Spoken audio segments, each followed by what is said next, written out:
Shambhu border पे भी आंसू गैस के गोले चले हैं, बुलेट भी चलाए उन्होंने प्लास्टिक वाली, एक पत्रकार के भी पैर में गोली लगी है। तो शंभू बॉर्डर पे भी तनातनी का माहौल है।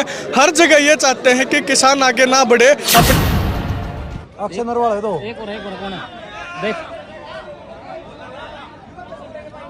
राजनीतिक पार्टी के लोगों में दम है, वो दिन रात रोड के ऊपर रह जाए। राजनीतिक पार्टी के लोगों में दम है, वो 13 महीनों तक ठंड में, धूप में, छांव में, बारिश में रोड के ऊपर डटे रह जाए। वो सिर्फ और सिर्फ किसान में दम है।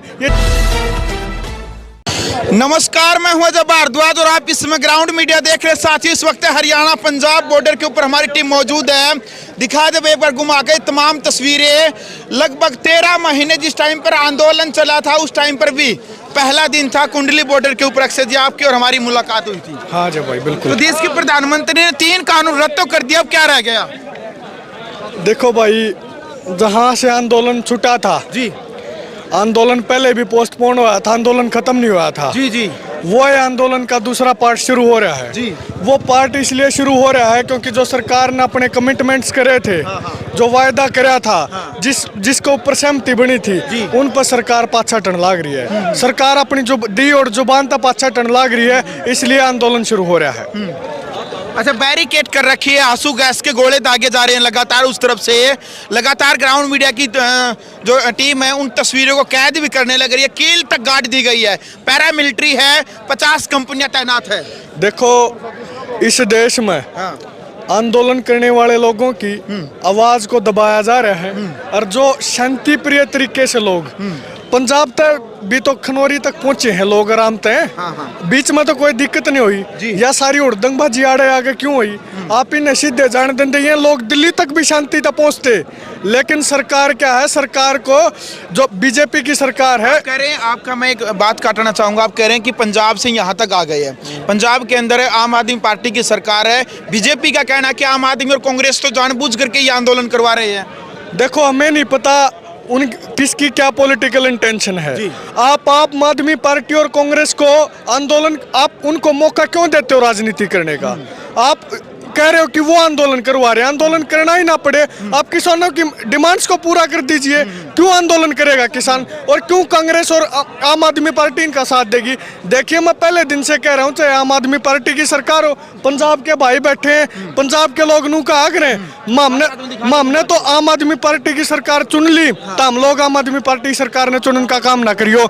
दूसरा, रही बीजेपी की बात, बीजेपी के कारनामे आप लोग देखने लग रहे हो। ये हरियाणा सरकार ने यह बैरिकेडिंग करने का काम करा। हरियाणा पुलिस आगे खड़ी है। शांति प्रिय तरीके से जानते लोग अपनी बात उठाते, उनकी बात सुनते। कल भी मीटिंग हुई, हमने तो कल भी कहीं आंदोलन करना ही ना पड़े। सरकार इस तरह का काम क्यों नहीं करती? और जब इस तरह का जब लोग इकट्ठा हो जाते हैं तो उल्टा उनके ऊपर कभी खालिस्तानी, कभी आतंकवादी, उल्टा उन्हीं के ऊपर आरोप लगाने का काम कर देते हैं। ये आरोप प्रत्यारोप की बातों से ऊपर उठ के किसान आंदोलन कर रहा है। किसी राजनीतिक पार्टी के लोग थोड़ा नहीं है। कहाँ आपको झंडा दिख रहा है? किसी राजनीतिक पार्टी के लोगों में दम है, वो दिन रात रोड के ऊपर रह जाए। राजनीतिक पार्टी के लोगों में दम है, वो 13 महीनों तक ठंड में, धूप में, छांव में, बारिश में रोड के ऊपर डटे रह जाए। वो सिर्फ और सिर्फ किसान में दम है। ये जितने भी यहाँ पे आए हैं किसान हैं। आप खेत में देख सकते हैं, आप यहाँ पे देख सकते हैं, आप आगे नौजवानों को देख सकते हैं, सब खेती किसानी करने वाले लोग हैं। वो आए हैं यहाँ पे। इस तरह के आरोप बेबुनियाद हैं, और इस तरह के जो आरोप लगाता है उनको हम आने वाले समय में उनका जवाब भी देने का काम करेंगे। अक्षय जी, कल जो मीटिंग हुई थी बीजेपी के 3 मंत्रियों के साथ में, आप कह रहे हैं कि वो सफल नहीं हुई, मांगे नहीं मानी गई है। एक बार जो लाखों दर्शक ग्राउंड मीडिया के साथ जुड़े हैं, एक बार उनको ये बता दीजिएगा, एक बार ये हजारों ट्रैक्टरों की जत्थेबंदी है, लाखों की संख्या में किसान यहाँ बॉर्डर के ऊपर पहुंचे हैं। इनकी मुख्य मांगे एक बार शॉर्टकट टाइम में एक बार बता दीजिए कि मुख्य मांगे क्या? क्योंकि कई लोगों का कहना कि किसान आंदोलन आम आदमी के लिए मुसीबत बन गया है। देखिए, मुख्य रूप से जो डिमांड थी, जहाँ पे खत्म हुई थी चीज, एक थी एमएसपी की। एमएसपी के ऊपर गारंटी कानून बनाने की, स्वामीनाथन आयोग की रिपोर्ट को लागू करने की, संपूर्ण कर्ज मुक्त करने की, और WTO के एग्रीमेंटों को से बाहर आने की, WTO से। यह मुख्य तौर पे बातें हैं जिनके ऊपर सरकार कह रही है कि ये पॉलिसी इश्यूज हैं। अरे यार, जब पॉलिसी इश्यूज हैं तो 2 साल से आप क्या कर रहे थे? क्या कर रहे थे आप दिल्ली में बैठ के, जब आपने किसानों को आश्वासन दिया था? संयुक्त किसान मोर्चा समर्थन क्यों नहीं कर रहा? क्या वो किसान नहीं है? देखो सब किसान हैं, किसान इस लड़ाई को लड़ने का काम कर रहे हैं, किसानों का आंदोलन है, जो सबकी भावनाएं हैं, जो सीनियर किसान नेताओं की भी, उन सब की भावनाओं के मुताबिक जो मांगे हैं उनके ऊपर आंदोलन हो रहा है और निश्चित तौर पे आंदोलन सफल होगा। बिल्कुल भाई जी, क्या नाम आपका? क्या जी? सचिन महापात्र। सचिन जी, मैं उड़ीसा से। क्या कहना चाहेंगे आप इस आंदोलन को लेकर के, क्या प्रतिक्रिया है आपकी? देखिए, जब हम उड़ीसा से वहाँ से आंदोलन के लिए आए तब हमको भुवनेश्वर में 100 से ज़्यादा किसान को गिरफ्तार किया गया जी। और उसके बाद हम लोग यहाँ आए, चंडीगढ़ में मीटिंग था, उस मीटिंग में हम भागीदार रहा। सबसे बड़ी बात यह है कि एमएसपी तो यहाँ के पंजाब और हरियाणा के किसान को मिलता है, पर हमारी जो उड़ीसा के किसान हैं वो 1200-1300 में वो धान बेच रहे हैं। अगर देश में सबसे ज़्यादा किसी को ज़रूरत है एमएसपी को लेकर तो वो उड़ीसा, बिहार, छत्तीसगढ़ ये सब राज्यों को है।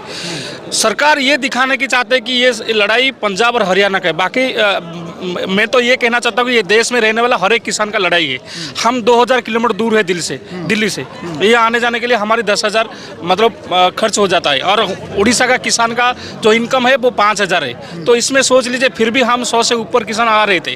तो सरकार ये जो तानाशाही सरकार, हम टिकट करके भी आ रहे थे फिर भी हमारे किसान को गिरफ्तार किया गया, वहाँ पे ट्रेन से उतार के वहाँ को हमको रुका गया। तो मैं आपकी माध्यम से कहना चाहता हूँ कि देश भर के किसान आना चाहता है और ये जो तानाशाही सरकार बाय फोर्स उनको हमारी जो बेटे हैं, जो नौजवान है, जवान है, उनको लगा के किसान के ऊपर लाठीचार्ज करता है, गोली मारता है और आंसू गैस डालता है। तो इसको किसान खातिर नहीं करता है। हमला चाहे कैसा हो, हाथ हमारा नहीं उठेगा और ये आंदोलन गांधी के रास्ते में, अहिंसा मार्ग में चलेगा। और जिस तरह से हमने 13 महीना आंदोलन करे, 750 किसान शहादत के बाद हम जीत हुआ था, अभी जो अधूरा मांगे वो लेकर जाएंगे। अच्छा जी, विश्व का सबसे बड़ा लोकतांत्रिक देश अपने भारत को कहा जाता है, फिर क्यों किसानों के इस आंदोलन से? क्योंकि ये इनका नैतिक फर्ज भी बनता है, ये इनका हक है, क्योंकि जन्मसिद्ध अधिकार है, अपनी मांगे मनवा सकते हैं, आंदोलन कर सकते हैं। क्योंकि जंतर मंतर के ऊपर और भी जाते हैं, अपने धरना लगाते हैं वहाँ पर,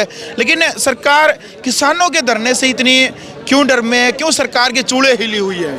सरकार की नीयत नहीं है, पॉलिटिकल विल पावर नहीं है सरकार में। सरकार नहीं चाहती किसानों का समाधान करना। यह सरकार पूंजीपतियों की सरकार है। जो भगत सिंह वाला समय था, जब भी पूंजीपतियों के खिलाफ भगत सिंह लड़े थे और आने वाली पीढ़ियों को भी संदेश दिया था कि आने वाले समय में आपको पूंजीपतियों से लड़ना पड़ेगा। आज भी वही समय है, हम पूंजीपतियों की सरकार है, पूंजीपतियों से, इस सरकार से हम लड़ने का काम करेंगे। जो उनके हक के कानून बनाती है पूंजीपतियों के, लेकिन हमारे खिलाफ के कानून बनाती है। इनकी इंटेंशन नहीं है, ये चाहते हैं कि पूरे देश के जो किसान हैं, किसान खत्म हो जाए।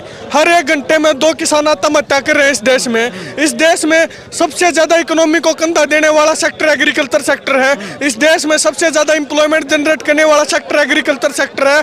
उसके बावजूद इस सेक्टर को खत्म करने का काम किया जा रहा है। सिर्फ इस पूरे देश में 5% की जो रिसोर्सेज हैं वो 95% लोगों के पास है और 95% रिसोर्सेज 5% लोगों के पास है। तो मैं आपको बताना चाहता हूं भाई, निश्चित तौर पे यह कमेरे वर्सेस लुटेरे की लड़ाई है।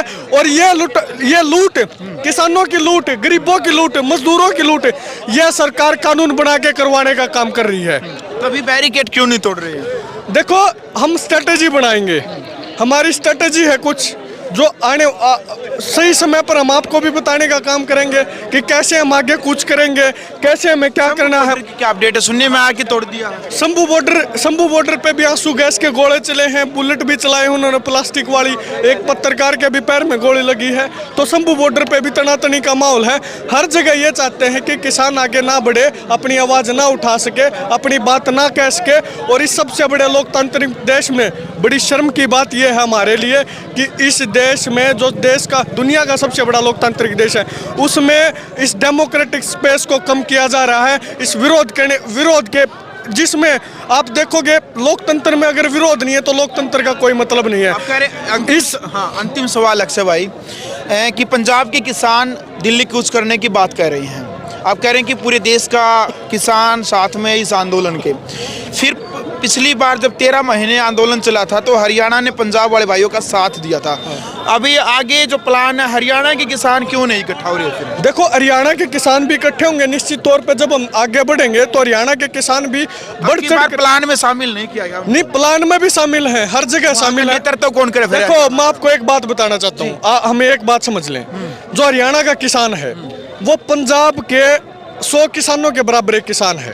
वो बात मैं क्यों कह रहा हूँ, क्योंकि ये आंदोलन हरियाणा की धरती पे होता है। जब मुगलों के टाइम से आप हरियाणा के इतिहास को याद करोगे तो इस दिल्ली को कई बार जीतने का काम हरियाणा ने किया है। दिल्ली को 3 तरफ से घेरने का काम हरियाणा करता है, तो इसलिए हरियाणा की भूमिका बड़ी है। और जब हमारे पंजाब के साथी थोड़ा सा आगे बढ़ेंगे तो हरियाणा के भाई बढ़ चढ़ कर साथ नहीं देंगे, बल्कि अगाड़ी लेकर इस आंदोलन का नेतृत्व भी करेंगे, लड़ाई भी लड़ेंगे और एमएसपी का गारंटी कानून भी बनवाएंगे। चलिए, हमारे साथ अक्षय नरवाल मौजूद थे। ठीक हो? बिल्कुल। और क्या कुछ कहना है, बुजुर्ग किसान, नौजवान, युवा किसान सभी यहाँ पर पहुंचे हैं। क्रिया की प्रतिक्रिया जरूर रखें। ग्राउंड मीडिया के लिए अपने कैमरा इंचार्ज के साथ मैं जब भारद्वाज। राष्ट्र निर्माण की जानकारी के लिए ग्राउंड मीडिया चैनल को सब्सक्राइब करें और शेयर करें।